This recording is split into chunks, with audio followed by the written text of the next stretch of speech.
Hello everyone, welcome to my channel, Cheating Stories Insights. If you're into emotional roller coasters, raw truths, and powerful storytelling, don't forget to hit that subscribe button.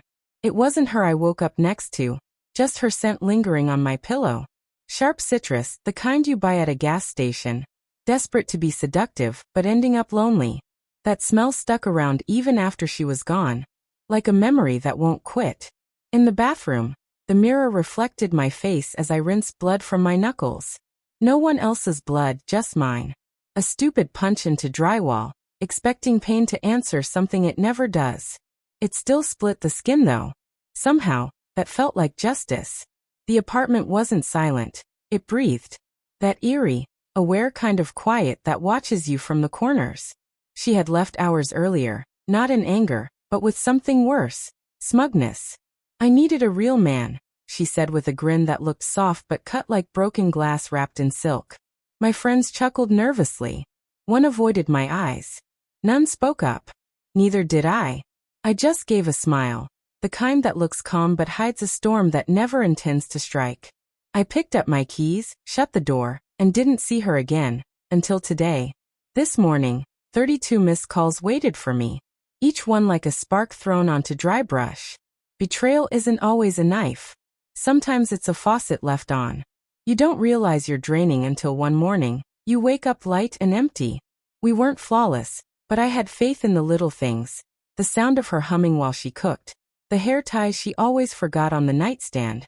The genuine smile that reached her eyes. But then the signs crept in. The fridge stopped carrying her oat milk. Her phone became private territory. She laughed louder at jokes I wasn't in on. I'll never forget the night I knew. We were at a birthday party, a shared friend. She wore red. She never wore red.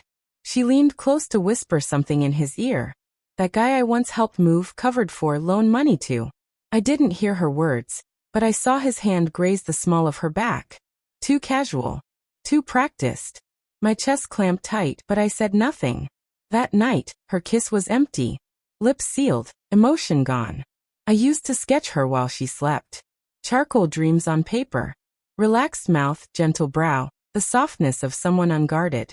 She once found the drawings and asked why I never showed her. I told her some beauty is too delicate to display. After she left, I burned them all. I watched the fire eat away her outlines. Her eyes disappeared first. Those calls, all 32 of them, came between 3:12 and 5:46 a.m. Then the messages followed.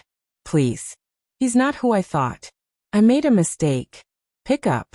I didn't. I walked barefoot into the living room. Her wine glass still sat on the windowsill. The lipstick stain barely visible now. Dust circled the rim. A spider had spun a web across it. Even the smallest things know when something's been left behind. I tipped the glass over. The web broke without sound. It wasn't just her that betrayed me. It was the others too. The ones who cheered our relationship in photos, who toasted us at dinner, who borrowed our lighter and never returned it. The night she confessed, proud and smug, none of them blinked. One clapped her on the back. Another snorted and said, "Damn." I smiled, not because I found it funny, but because I was finally done. That night, I went into the basement. I dug through boxes filled with forgotten things, old receipts, worn-out shoes, rusting tins. There, I found her necklace, a photo of us in the rain, and the spare key to the lake house. She never knew I kept it. She never cared enough to ask. Now it's dawn. Light spills in beneath the blinds, and my phone buzzes again. 33. Her name trembles on the screen like a wound that refuses to close. I step onto the balcony. The city is gray still. A cab waits below, humming like it's bored with me. I don't answer the phone. I let it fall. It hits the concrete with a dull thud no one hears. They all expected me to unravel, to scream, to chase, to crumble. But grief doesn't always come with sound.